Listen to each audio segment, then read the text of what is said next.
Je marchais dans la rue, j'ai entendu un bruit et c'était toi.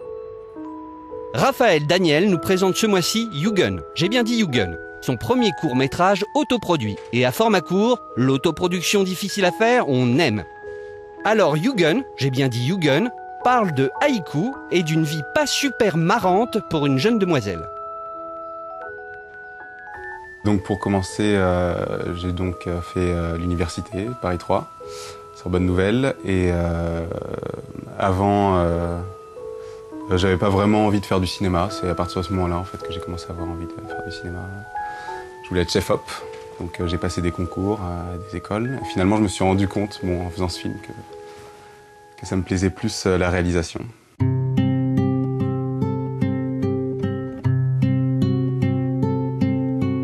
Alors Jugend, c'est assez difficile à définir parce que, bon, déjà à l'origine c'est donc une nouvelle de Marie Desplechin qu'on a adaptée avec une amie, Oriane, qui est aussi la productrice.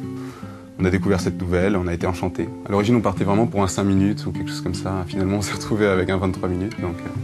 C'est donc l'histoire d'une jeune femme, Clémentine, héroïne qui va petit à petit changer de vie. C'est son évolution en fait, au fur et à mesure, sur une petite période, à partir du moment où elle va découvrir le haïku. Donc le haïku qui sont les poèmes japonais en 3 lignes.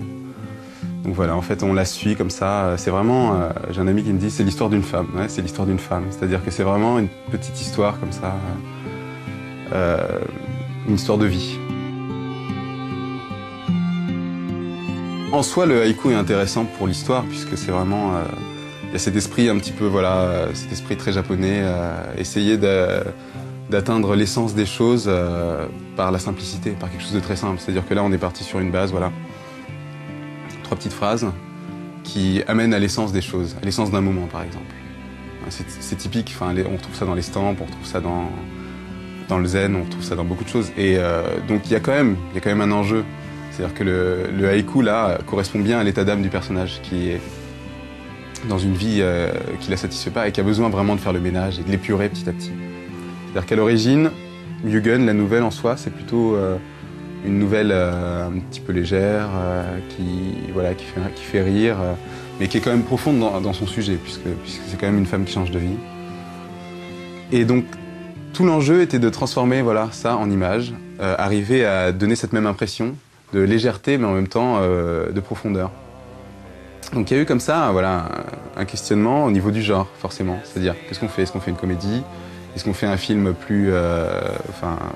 dans quel genre on se situe?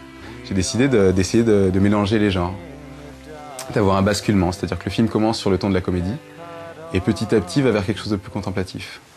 Oh là là, madame, je sais tout qui gâche si bien ma soirée. Vas-y, récite-nous un haïku en français pour qu'on puisse comparer. Vas-y. Fais-nous donc part de ton savoir.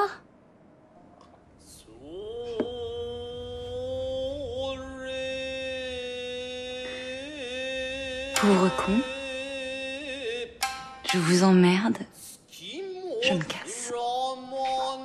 Donc niveau financement, on a donc décidé de faire un film autoproduit. On a commencé à chercher des fonds à l'origine, tout ce qui est aide universitaire. On a eu une aide de la fac. On a eu des aides du Crous, Mairie de Paris, des aides associatives. C'est vraiment un film participatif. C'est-à-dire que si on regarde le générique, il y a une liste incroyable de gens qui ont donné de 10 à 300 €, 400 €. Donc voilà, participation de la famille en particulier, des amis, et apport personnel, donc d'Oriane et de moi-même. Donc comme ça, on a réussi à avoir à peu près 4 000 €, ce qui est très peu pour faire un 23 minutes, puisque faire un film, ça revient très vite très cher. Mais on a réussi à se débrouiller, alors je sais pas trop comment. On a tourné avec le 5D. Et ça, c'est typiquement le truc qui permet d'économiser, parce qu'en lumière, on a besoin de beaucoup moins de choses que si on avait tourné avec un kit 35 par exemple. On avait besoin, là sur le coup, on avait un film qui se voulait un petit peu japonisant. Donc on avait besoin d'une image déjà que des plans fixes, ou travelling, choses comme ça. Le 5D pour ça était parfait. Puisqu'à ce moment-là, on se posait encore des questions. Est-ce qu'à l'épaule ça marche? Enfin, à l'épaule c'est un petit peu, voilà, c'est un petit peu compliqué, un petit peu tendu. Nous que plan fixe, donc aucun problème. Faible profondeur de champ, ce qui permet de faire quelque chose d'extrêmement esthétique. C'est exactement ce qu'il nous fallait. C'était quelque chose qui paraissait vraiment bizarre pour certaines personnes. C'est-à-dire que ça m'est arrivé souvent qu'on me dise bon, comment ça tu vas tourner avec un appareil photo, c'est quoi cette idée Alors que moi je suis le premier justement à défendre l'argentique, voilà, j'ai un vieil appareil photo 6.6, je fais que de l'argentique en photo. Si j'avais pu, bien entendu, j'aurais fait en Super 16 ou encore mieux en 35. Mais ça m'intéresse aussi de voir les nouvelles technologies et ce qu'elles apportent. Et là, sur le coup, le 5D apportait vraiment quelque chose, quoi. Tourner en Full HD avec une image magnifique. C'est-à-dire qu'avec le 5D, c'est simple. On tourne un plan de métro, c'est beau. On filme une poubelle, c'est beau. Tout est beau avec le 5D. Donc, il y a un côté un petit peu déprimant comme ça aussi, hein, parce qu'on ne peut rien rendre moche. Mais ça, c'est encore un autre problème. Et là, en l'occurrence, nous, on n'avait pas ce problème, puisqu'on voulait tout rendre beau. Donc, 5D parfait. Avec le rouge derrière, là. Ouais. Alléluia, alléluia. Marche bien. On applaudit. J'ai donc pris le parti pris, moi, de ne pas le diffuser sur Internet pour laisser l'exclusivité au festival. Parce que j'ai vraiment envie qu'il vive en salle. Même des festivals où il y a des gros courts-métrages produits, etc. Je pense que Yugen n'a pas...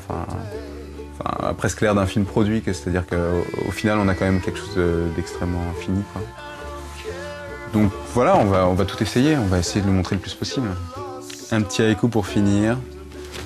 Je vais dire donc un haïku d'Oriane, qu'elle a composé pour le film, qui est très joli. Sur l'herbe sèche, s'écoule la rosée, une fleur est née. Et vous verrez que ce haïku veut dire quelque chose dans le film. Suspense.